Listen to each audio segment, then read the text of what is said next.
Hi, this is Sean D'Souza, and you're listening to the 3-Month Vacation Podcast.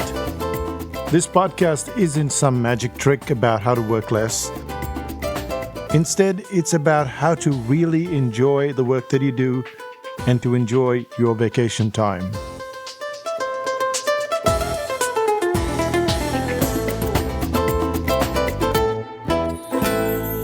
Hi, it's Sean, and you're listening to the 3-Month Vacation.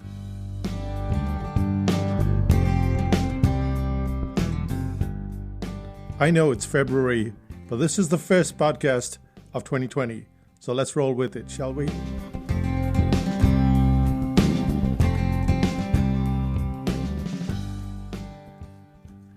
When we were returning from our last holiday in Vietnam, we stopped over in Singapore, and that's when I bought a new mirrorless camera. And that camera drove me crazy. For one, it wasn't anything like the Nikon DSLR that I'd been using for the last 6 years or so. And yet, at this point, several months later, I'm entirely comfortable with the camera. If you're thinking, this must be the result of some practice, then you're right. There was practice, but not as much as you'd think. If anything, it doesn't take much training to get a skill going, and you go from utterly inept to decently fluent. If you're into mastery, I can't help you, and no one can. But if fluency is your thing, then you can become relatively fluent in a shockingly short period. And it usually takes as little as 5 to 10 minutes a day. Keen to know more? Well, here's how it goes.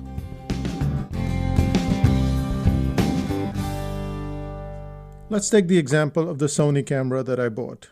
As you now know, I bought it a few months ago, but for the longest time, I did what most of us do when we have a new gadget or a course. We do very little with it. I had the camera, I didn't use it, I went back to using my phone to take photos, so I made very little progress. But one morning, I decided to go from ineptitude to fluency. To get to fluency, you can't take on the entire skill, or in this case, the entire camera. Instead, you have to work on a specific subset of the problem. And in this case, the subset of the problem was the focus. Nikon and Canon have amazingly easy focus systems, and yet the focus system in Sony is extremely confusing. It's astounding, but it's confusing. I'd go out, I'd take some pictures, and almost all the pictures would be out of focus. It means I had a precise challenge. And, like all of those challenges, I knew exactly where to go. YouTube, of course.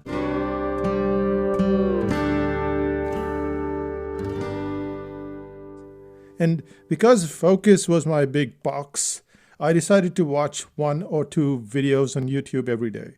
A video usually takes 5 to 10 minutes, and if you forward the video by tapping on the device, on the right-hand side, you can cut through a lot of the blah blah and the introductions.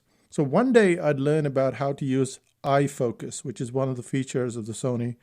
And the cool part of YouTube is that it's all based on machine learning, which is to say that if you were to watch even one video on Sony eye focus, it will then force feed you at least a few videos on the same topic. If you manage to click on any of those videos, you know what happens. It continues to populate your feed with a stream of the same type of videos. So I was getting loads of eye focus videos. But at this point in time, we have an objection.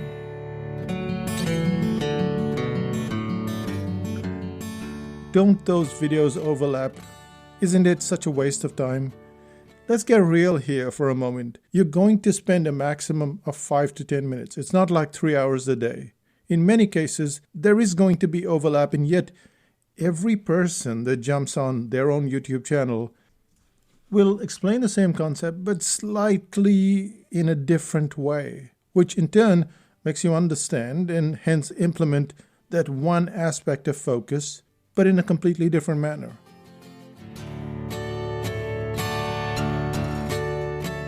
What's really cool is that most people tend to wander down their own path, which is to say that someone who takes on the topic of eye focus will then start meandering towards the C2 button on the camera, at which point you've got a brief understanding of the customization that you can do with the camera, but also it gives you direction towards your next topic. You started with focus and then you go, oh, what's this C2 button? So now you can watch, I don't know, 10, 20 videos on the C2 button.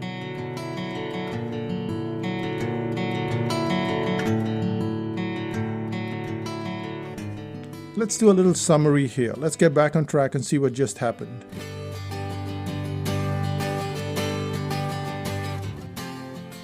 Number one, I bought a camera. I was completely confused. Number two, I realized that focus was the problem, and I looked up YouTube videos that tackle the topic. Number three, in doing so, I stumbled on the subject of eye focus, and I watched 2 or 24 videos on the topic. And number four, while watching those videos, one of the presenters talks about the customizable buttons, and you realize you could use C2 or C1 or any one of those buttons that are on that camera, and that gets your focus going.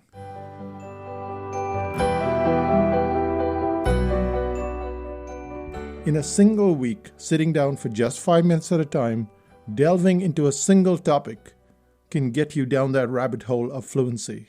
And if you want an analogy, it's like putting a 1,000-piece jigsaw puzzle together. At first, the pieces don't make any sense, so you work on the sky, or you work on the ground, or the trees, or the houses, and you can sense the pattern, but you ignore most of it while working on one portion of the puzzle. And as it fits together, haphazardly, you also start to get a clearer picture of the other elements. And just like that 1,000-piece puzzle, you don't sit down on one afternoon and try to put it all together.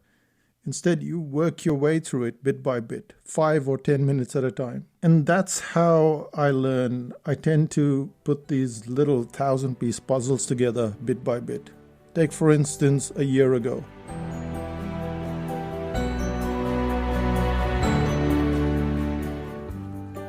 I've been using some photography software called Adobe Lightroom, and a year ago I didn't know it at all. My friend Herman persisted. He kept trying to convince me to use it, but I was too lost in my own world. I was already using some other software for my photos, and I decided, no, forget it. But one day I decided to take on Lightroom 5 minutes at a time.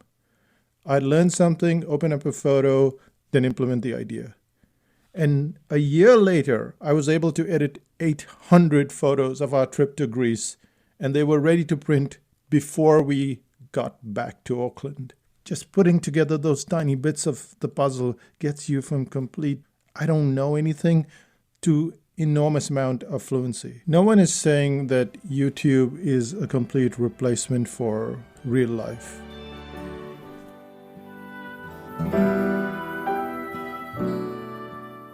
It's rarely a replacement for a course or a workshop. The workshop or course is more concentrated. In a good class or workshop, the teacher is not only good at anticipating where you need to go, but also giving you feedback on where you've gone wrong, how you can fix it. There's also the issue of complexity in a topic. If you're learning how to use a camera or how to paint watercolors, you're unlikely to run out of instructional videos. But if you were to take on a topic that's slightly more nuanced, you would end up doing a lot of research and pulling out your hair in frustration.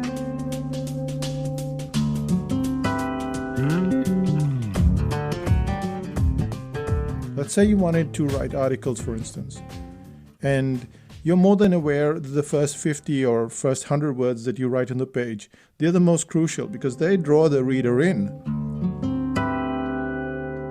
Now, how do you learn about the first 50 words?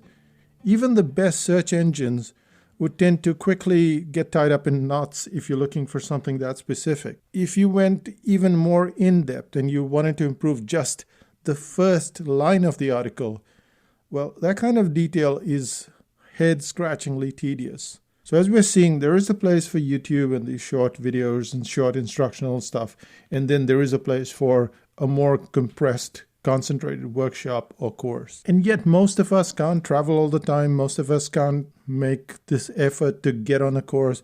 And so YouTube becomes that salvation for you that you can handle 5 to 10 minutes at a time. On an everyday basis, I'm looking to go from being a klutz to relatively fluent at something, and usually in 5 to 10 minute increments. It's worked for me in watercolors and Photoshop, loads of software programs, and with my camera. And that's my advice.